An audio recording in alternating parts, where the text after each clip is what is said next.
સભ્યોને ખૂબ ખૂબ અભિનંદન પાઠવું છું. તમે જીતાઈ ગયા એટલે તમને થતું હોય કે આપણે કાંટાઓ આવ્યો તો તમને કેવું હોય બહુ કેવું નહીં, પછી આપણને મુસીબત પડે. આમ કેવું હોય તો ત્રણમાં કહી દો કે हमको बदनाम करने में उनका भी हाथ है, हमको बदनाम करने में उनका भी हाथ है, जिनका काम हमें आधी रात को किया था. આટલું કહી દો એટલે બહુ ખોટું ન લાગતું. ખોટું બસ આમે એટલે કહી દે ભરતભાઈ તો હોવા એટલે સાચીમાં પૂછી જાય. આમ કોણમાં કહી દો એટલે સમજી જાય આવતી વખતે આપણે હારે જ રહે. તમે ઇલેક્શન જીતી ગયા, મારે આમ તો એક વાત પહેલા કહેવી પડે, કૌશિકભાઈ મહેશભાઈ પહેલા કહેવી પડે, પણ આજ કહું છું જે નાના માટે જીતી ગયા ને એના માટે એક વાત છે. બોલો, મેં જીરું વાવ્યું હતું, ખેતરની અંદર જીરું વાવ્યું હતું અને જીતો તો હું ચૂંટણી. બોલો, જીરાને પેટ ચૂંટણી ન લેવા દેવા. બોલો, મેં જીરું વાવ્યું હતું અને ચૂંટણી જીતો હતું. એનું કારણ એવું હતું કે મેં એક જીરું વાવ્યું તો બધા બેઠા હતા એટલે કે આ જીરું 10 મણ ઉપડી ખાવાનું છે. મેં કીધું 10 મણ કદાચ માંડ થાય કે લાગી સરસ. મેં નાખી સરસ જીરું જો 11 મણ એટલે મારે એને હોટલમાં પ્રોગ્રામમાં લઈ જવાનું.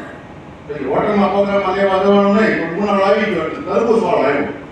એ કે આ તરબૂચની રિક્ષા કરી લઈ ગયો એટલે 10-15 મણ તરબૂચ લીધું ના પ્લોટમાં ખવડાવ્યું. તરબૂચ 5 રૂપિયાનું કિલો હતું અને મારી પાસે 7 રૂપિયા લીધા.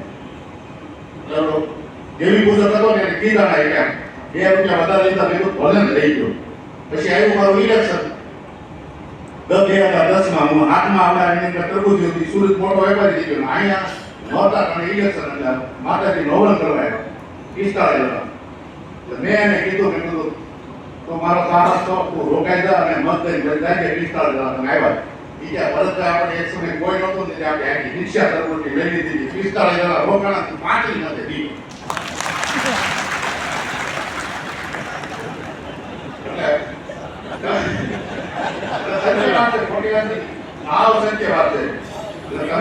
નાના માંથી દીદી આવું કામ કરજો. નાના માણસ 2 રૂપિયા વધારે લઈ જાય તો જવા દેવાના, બહુ મુંદાવા નહીં. એટલે તમારે આવતી વખતે તમને મજા જ આવ્યા. એટલે જેવીભાઈ કીધું કે નગરપાલિકામાં ખાસ ધ્યાન રાખવાનું. નગરપાલિકામાં, જિલ્લા પંચાયતમાં, તાલુકા પંચાયતમાં કોઈ માણસ નિરાશિત ન થવો જોઈએ. આપણે કામ કરતા હતા એટલે આપણે બુથ ઉપર કાર્ય કરતા તો રહ્યા હતા. ન્યાય આજે કોઈ જિલ્લા પંચાયત, નગરપાલિકા, તાલુકા પંચાયતના સભ્ય ગયા અને કાંઈ કોઈને પદ પણ મળશે.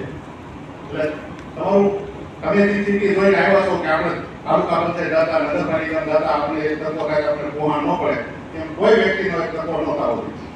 તમામના કામ થવા જોઈએ. અને વાણી વિલાસમાં બહુ વજન રાખવાનું. નામે પાર્ટીવાળા વાણી વિલાસ કરતા હતા, હું થયું ત્યારે આપણે જે આપણે હકીકત કામ કરતા હતા એ વાત કરી. તમે હું દિલ્હી બેઠો હતો, મને ખબર છે તમે નરેન્દ્રભાઈ અને મોદી સાહેબને તમે જોયા ને વાત કરે આપણને, શીખામણ આપે તો આપણને એમ થાય કે આપણે બીજું કંઈ કામ જ ન કરે. એવી શીખામણ આપે કે શું નાના માણસ માટે કામ કરો. ઓફિસમાં ઉભા થઈ તો એમ ન કે શું વિકાસ છો, એમ ન કે તમે શું નાના સમાજ માટે તમે શું કરી રહ્યા છો. આવી વાત આપણને પૂછે. હર હવે હું 2-3 વાર મળવા ગયો મને આ જ વાત પૂછી. એટલે મહત્વ કેટલું આપે છે નાના માણસનું કામ માટે.